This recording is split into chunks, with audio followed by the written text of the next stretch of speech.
Have you ever received an invitation to a party you never remembered being invited to, written in handwriting that seemed to shimmer in the moonlight?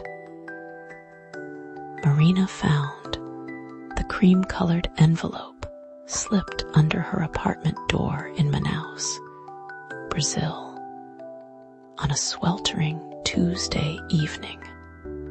No postmark, no return address, just her name written in flowing script that seemed to move when she wasn't looking directly at it.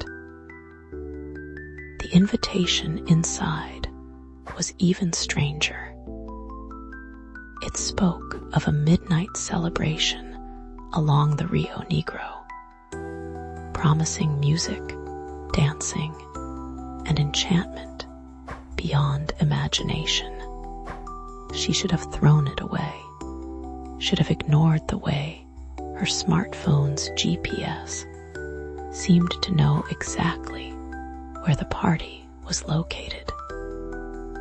Despite the address being nothing more than cryptic directions to follow the sound of flutes downstream, should have questioned why her social media feeds suddenly filled with posts from friends she didn't recognize, all sharing photos of the same mysterious white flowers that bloomed only at night.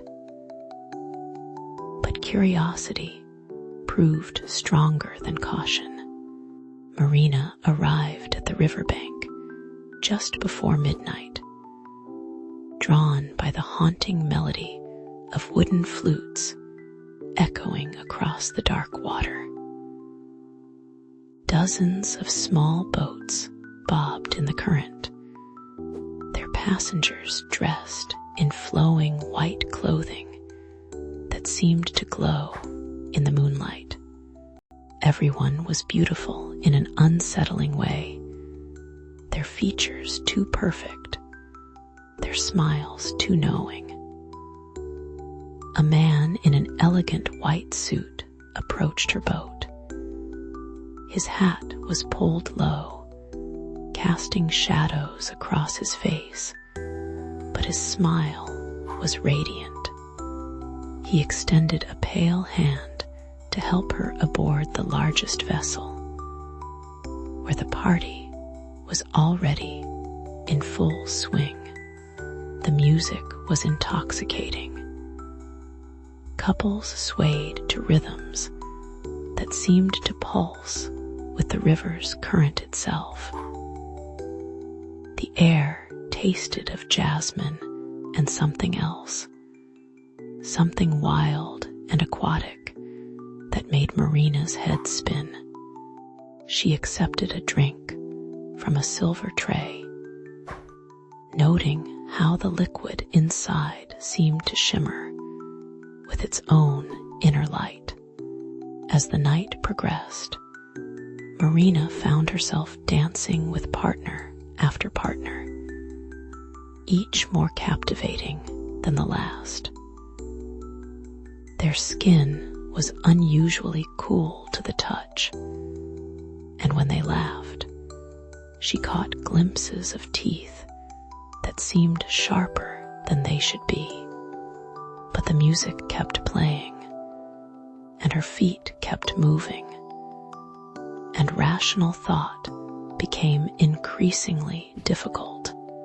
It was during a particularly energetic dance that Marina noticed something that made her blood freeze.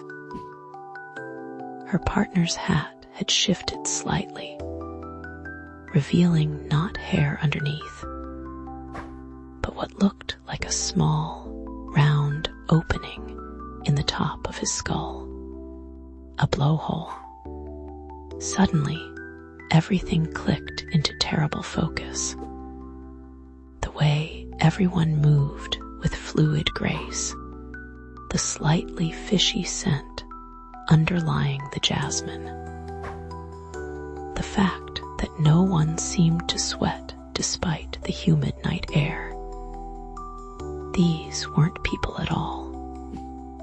Marina tried to back away, but found her limbs heavy and unresponsive. The enchanted drink had done its work. Around her, the beautiful faces began to shift and change, revealing something ancient and predatory beneath their human masks. The music grew louder, more hypnotic, and she realized with growing horror that she wasn't the only human at the party who had begun to look confused and frightened. The man in the white suit, the one who had first helped her aboard, approached with that same radiant smile.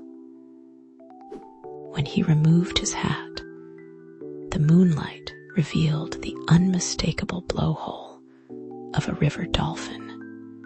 His voice, when he spoke, carried the sound of rushing water. He explained, with casual cruelty, how the Encantado had been hosting these parties for centuries. How they lured humans to their underwater cities, where time moved differently and escape was impossible. How some guests became servants, others became food, and the lucky few became companions for eternity. Marina's phone buzzed with notifications. Her social media accounts were automatically posting photos of the party, tagged with her location.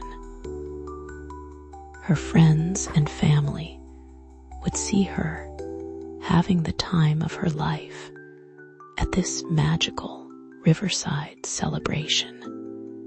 They would never think to look for her beneath the dark waters of the Rio Negro. As the boat began to sink slowly beneath the surface, the music never stopped playing. The last thing Marina saw before the river claimed her was her own reflection in the black water, smiling back at her with teeth that had grown sharp and predatory. Days later, her apartment manager would find only that cream-colored invitation, now blank except for a single line written in that same shimmering script. The dance continues below.